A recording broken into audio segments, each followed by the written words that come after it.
Everyone's heard the big Premier League stories, the Aguero moment, Leicester's miracle, Keane versus Vieira in the tunnel. But today, we're digging deeper. 5 incredible football stories told by the players themselves, moments you probably haven't heard but won't forget. From Robbie Savage's ungovernable side to David Bentley's infamous antics, here are 5 unheard Premier League football stories. First up, Craig Bellamy, a man known for his fiery temper and fierce competitiveness. But even his future teammate Carragher was left speechless in this story. It didn't come to me before when you say like an awkward thing when you meet someone for the first time. Mine was more with Craig Bellamy when he joined Liverpool, because he was just one of them when you played against. He was the only player who ever spoke to me in the game. And I'll never forget what he said to me. So I was on the halfway line, and he's obviously up front, and the ball's gone into Robbie Fowler and he's lost it. And I've just gone, for fuck's sake, Robbie. And he's gone, how can you say anything about him? You can't lace his fucking boots. I just stood there, and one of the few times in my life I didn't have nothing to come back, and I was thinking, you little bastard. But then he come to Liverpool, and he had this reputation, and some of it was right, but he was a brilliant character as long as you could. It was like you almost had to give him a slap once a month, in the nicest possible way, just to like let him sort of know where he was. But hilarious, funny, brilliant trainer, really good player as well. And on a night out, obviously you've got to keep a golf club away from him. Robbie Savage, one of the league's most divisive characters. He's got stories that sum up the chaos of football's golden years. In the box, defender's running, I just nicks it. I thought I'd get a pen here. So, nicks it, he's took me down, the ball's gone off the advertising board, bounced straight back more or less into my hands. So, I've got the ball. Sav storms over to me, I'm on pens. I said, what do you mean you're on pens? I said, I'm on them now. He said, no, I'm on pens. He said, I'm on them. And he was going nuts like. I said, I'm on pens, I want it, I'm on it. I'm the penalty taker at Birmingham. I said, no, you were the penalty taker at Birmingham. Now, I'm on him. So, but he couldn't do anything.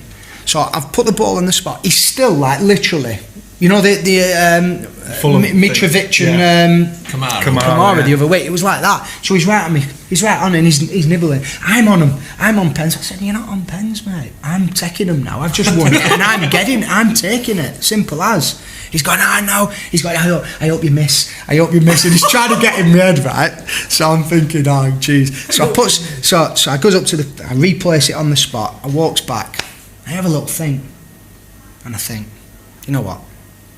So I walks up to the ball. Everyone's on the D by this point, all ready for me to go. So I've literally gone up. I've picked it off the spot. I've turned round and I've gone, Sav, do you want it? He walks in the area and he says, yeah, top man. I said, nah. And put it back on the spot. So you've been here about 2 weeks. Oh no! Put it back on the spot, and I'm like half chuckling, and the lads are like nervous laughing, going, "Oh God, that's funny," but like he's gone off. He's walking back to the halfway line. So when I turn around to walk back to take my start position to take the pen, he's walking off, and I can see him shouting over at Brucey, going, "He's a prick! He's a prick!" Jermaine Jenas, respected midfielder and now a TV pundit. But back in his playing days, he couldn't wrap his head around this manager's diet protocols. What do you mean? So what managers were particularly strong on the pudding front? Well, like we had Juande Ramos, for example. Like Juande came in and was like, tough time there. You were with him for a little while, no? Oh no, Harry. Oh yeah, that was it. So, I mean, this guy took everything out, and I mean, like if it was like pasta, for example, no sauces allowed. What you used to create your own sauces with like olive oil, lemon juice, salt, pepper, and some Parmesan cheese. That was it. And even at half time, he got rid of Lucozades as well. There was no Lucozades or anything. There was either water or he made this like special mix, right? This special mix was basically, honestly, this actually happened.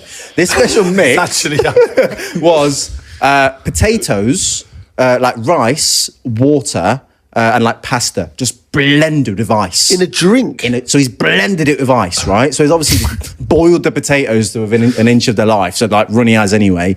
And then he'd blend it, and then he handed it out in these little plastic cups at half time, and everyone's like, it's like wallpaper paste, basically. So we've gone, listen, this tastes vile. He's like, it's all natural, it's all good, it's all natural, drink it. And then he went, next week I'll do something for you. He put some bourbon biscuits in it to make it a chocolatey version of the same thing. It was disgusting. Hold on. Was he doing this himself? Or was No. the fitness coach was doing it. The fitness coach basically was doing it, and he was doing it under the guidance of Juande. That's the thing. He was clearly making. It was his recipe, wasn't it? It was mad. Every single week, this guy was like this like weird guy flown in from like Spain. Like he used to go into this room. He had his like little glasses on, and you'd be sat. He had a little cupboard. You go, come in, and you go in. You just stand on these scales, and he just grab all the bits of fat on you, and he'd go, okay, leave. And then you'd be like, what the fuck does this mean? Whatever. And then the next day, it'd just go up on the board. It'd just be like, right, you're in the green zone, the amber zone, the red zone. I mean, getting fat shamed. Poor Tom Huddleston, man. Honestly, bless him. Tom, every day I left training, Tom was running round the pitch doing fat burners. Next, Darren Bent, a striker who scored goals everywhere he went.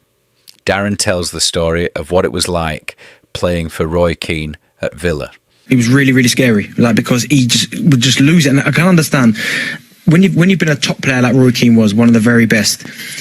In his head, he can't understand why us players at Aston Villa make certain mistakes. He just doesn't compute with him. Like, how can you not pass from there to there? Like, he just can't see it. But I remember this one particular game we played against QPR. We lost 2-1 down there. And he had us in the change room. Paul Lambert kind of just stepped to the side, and Roy started talking. And honestly, it was a night game. I promise you, all the lights in the building, everywhere, all the families that we used to wait outside had gone, because he was in the changing for 2 hours, and he just went off for about 2 hours. But he went from talking about the Lucozade drinks that people drink, players getting too many massages, people doing yoga, like someone, I think Ron Vlaar had like a knee or an ankle injury or shin splints or something, and he was like, how can a player be out for that long with shin splints? Like, it makes, honestly, and he just went going around the room picking faults, and no one really wanted to catch eye contact with him, because the moment you made eye contact with him, he was going for you as well. So he was like, oh, and you, and everyone just sat there for 2 hours, like, and obviously you went outside, all the lights had gone off, the families had left. Did it make you play better the next time round? Well, listen, I can't remember what happened, because I'm still traumatised by that. What happened that night? And finally, David Bentley, a player once dubbed the next David Beckham, but remembered for his antics just as much as his football. What's the best practical joke you've played or had played on you?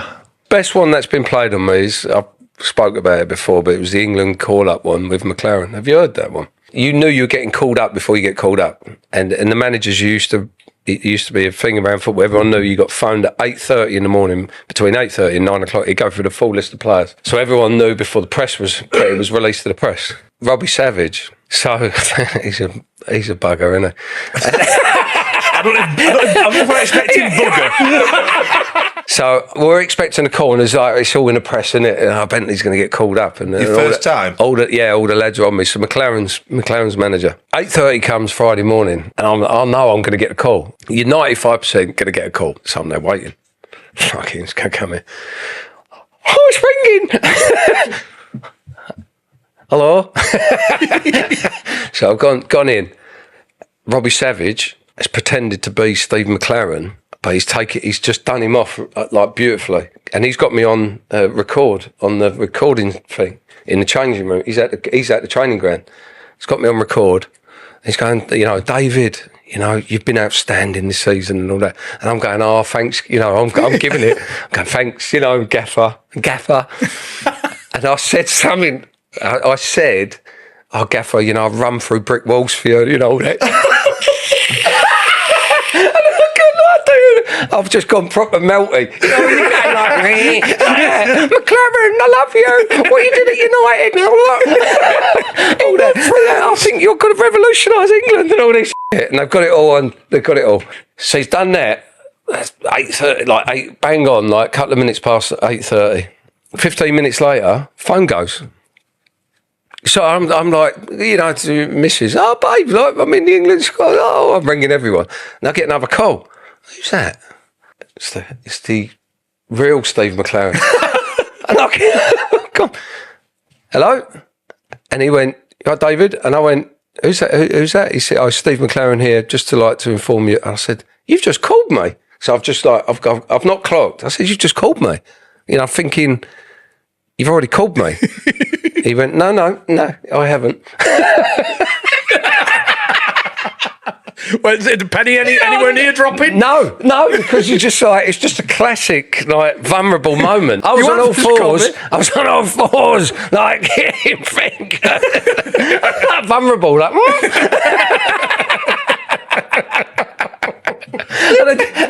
Steve, you called me Steve. Called me Steve. And it's about 50, and I got a phone call with everyone laughing at me, and I think Dave Fever and everyone just going, and I've gone, you know what I mean? And that's 5 unheard Premier League stories straight from the players. Drop a comment below and let us know which story deserves a part 2. And if you enjoyed this trip down memory lane, hit subscribe.